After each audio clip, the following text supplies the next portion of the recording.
Con todos pendientes de la evolución de los acontecimientos en Siria, como decía, una de las sorpresas de estos últimos días han sido de nuevo las declaraciones de Volodymyr Zelensky, que por cierto está hoy con Olaf Scholz, con una visita sorpresa por parte del canciller alemán, con la que tiene también montada en su país, pero bueno, Olaf Scholz, por cierto, que estaba discutiendo con Zelensky, al parecer el envío de misiles Taurus, lo decía Zelensky hace apenas unos minutos, mientras el viernes por primera vez abría la puerta a concesiones territoriales. Adrián, hemos escuchado también a Stoltenberg hablar de concesiones temporales a cambio de la entrada de Ucrania en la OTAN, algo que parece prácticamente imposible, pero vemos un cambio al menos de discurso, ¿no?, por parte del presidente ucraniano. Quiero saber si te sorprende o no. Bueno, el cambio tiene que venir, tenía que venir antes o después, ante la realidad de lo que está pasando en la guerra, ¿no? Lo que pasa es que es un cambio complicado, como suelen ser estos procesos, ¿no? Porque es un cambio en el que tiene que tener en cuenta el no distanciarse demasiado de las fuerzas que le pueden, digamos, dar un empujón, ¿no?, en una situación tan irregular en la que está como presidente, ¿no? Y, claro, tiene que, por un lado, ir adaptando el discurso a la evolución de la guerra, pero no demasiado rápido ni demasiado lento. Si se adelanta, pues se le pueden echar encima fácilmente los sectores radicales del ejército, estos sectores neonazis, ¿no?, y que tienen mucha fuerza en el ejército, aunque tengan mucha menos en la población, ¿no? Y si va demasiado lento, pues hay también un descontento en general en la población, que está creciendo a medida que crece la tensión con los reclutamientos forzosos, que crece la tensión por las dificultades en los suministros, etcétera, ¿no? Y, por otro lado, tiene que, por supuesto, mantener ese papel que ha tenido habitualmente de representar los intereses de Occidente. Con lo cual, no es fácil, porque en principio lo más cómodo para él siempre es, bueno, mantenerse fiel a estos intereses de Occidente, pero en una situación ya desesperada para el país, de extrema tensión, ese mantenerse fiel a esos intereses le puede ocasionar problemas muy serios internamente con unos u otros sectores, que pueden acabar estallando en una situación cada vez más radicalizada, ante una evidencia cada vez más clara también de derrota, ¿no? En principio, desde un punto de vista a corto plazo, también podemos enraizar esas declaraciones de Zelensky en el contexto de presionar a Rusia para una negociación en este momento. Es decir, por un lado, le amenazamos a Rusia con toda una batería de actuaciones, pues es un planteamiento de escalada, desplazamiento de tropas, misiles de largo alcance contra el interior de Rusia, un nuevo conflicto en Siria, la amenaza de una revolución de colores en marcha en Georgia, etc. Pero también le decimos, bueno, ojo, que igual también en esa negociación Ucrania estaría dispuesta a dar algún paso de cesión, ¿no? Entonces, esas declaraciones podrían también interpretarse en ese contexto. No sabemos exactamente cuál es el papel que en todo esto está representando Scholz, que, como está en las últimas semanas de su mandato, y como sabe con total seguridad que no va a ser el siguiente canciller, pues puede tener un mayor margen personal para hacer cosas que antes no podía hacer. Pero bueno, en estos viajes, primero a Moscú y luego a Kiev, algo está intentando hacer. Algo está intentando hacer, está intentando transmitir algún tipo de mensaje, pero como no podemos, como no tenemos datos concretos, no podemos especular. Bueno, pues todos pendientes de Olaf Scholz, de este viaje inesperado, este viaje sorpresa a Kiev, mientras, como decimos, Enrique, vemos un cambio de discurso por parte de Volodymyr Zelensky. Te quiero preguntar directamente si crees que es el momento más complicado para el presidente ucraniano. Efectivamente lo es, porque precisamente del lado estadounidense lo que tiene es nada más y nada menos que a un Donald Trump con el que ya ha tenido rencillas y discusiones anteriores, que Zelensky había apostado por la victoria del otro caballo, de Kamala Harris, bueno, Biden y luego Kamala. Entonces, digamos que este no es el mejor candidato del mundo a presidente de Estados Unidos que vaya a querer favorecer a Zelensky, y también menos teniendo en cuenta una cuestión la cuestión precisamente del hijo de Biden, Hunter Biden, que ha sido ahora indultado por su padre en una de las cosas más peculiares, ¿no? Antes decía Jake Sullivan, está corriendo como pollo sin cabeza, intentando que todo ese dinero se gaste. Por el otro lado, el presidente Biden, va e indulta a su hijo, como si eso pues no fuera una cosilla de nada, ¿no?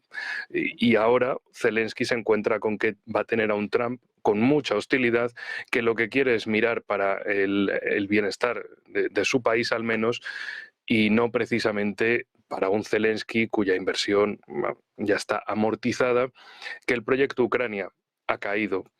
que lo que quieren es vamos a parar esto, del modo que sea, por una sencilla razón, porque hay muchas compañías, tanto militares como financieras estadounidenses, que han invertido millonadas en esto. Lo que quieren es que la situación se mantenga así, que los rusos no lleguen a otras zonas del Dnieper, en la zona de Zaporozhye o Dnipropetrovsk, o incluso que llegasen a Kiev, de esta vez en masa, no en finas columnas. Y claro, la cuestión ahí es que si pierden el proyecto Ucrania, perderían también esa sustanciosa mina de oro, mina de financiación que es Europa, que es venderle armas a países europeos. Ahí está la clave de esto. Entonces, para Trump, desde mi punto de vista, lo que va a llegar y le va a decir, mira, tú concede lo que se te diga que vas a conceder, porque tú aquí no estás vivo por tu buena gloria, tú estás vivo porque Estados Unidos hace que tú sigas vivo, y ya está, nada más que eso. Y que precisamente, bueno, en el caso de la financiación de gastos comunes de Ucrania, eso lo hace Europa, lo hacemos todos por este lado, a base de impuestazos, a base de endeudamiento para pagar el proyecto Ucrania por el lado civil, y las cuestiones militares esas se las lleva Estados Unidos, y también los gastos militares por la parte europea. La guerra, al final, como esta, tiene dos vertientes, la geopolítica y la geoeconómica, una basada en el poder y otra en el beneficio económico. Si los rusos, por ejemplo, llegasen hasta la frontera con Hungría, Eslovaquia y Polonia y se acabase el proyecto Ucrania, definitivamente para Estados Unidos habría un gran perjuicio. De repente todas esas tierras y recursos ucranianos, que por cierto Zelensky en su plan de victoria le ha ofrecido que lo cojan ahí a manos llenas desde Occidente, con tal de que lo sigan manteniendo en el poder, es un patriota muy de... no se sabe muy bien qué patria, pero bueno, él regala su país a pedazos con tal de continuar una guerra que se podía haber evitado claramente, no simplemente en abril de 2022 con ese acuerdo de paz fallido, sino mucho antes. Y precisamente me gustaría terminar con una cuestión, mencionabais que Scholz andaba por Kiev. También la ínclita ministra de Exteriores de Alemania, Annalena Baerbock, va de visita a China y no se le ocurre hacer otra cosa más que insultar a China antes de llegar de visita a China y amenazarles con que van a tener consecuencias si no rompen todos los lazos con Rusia, etcétera, etcétera. Y en fin, no se dan cuenta de que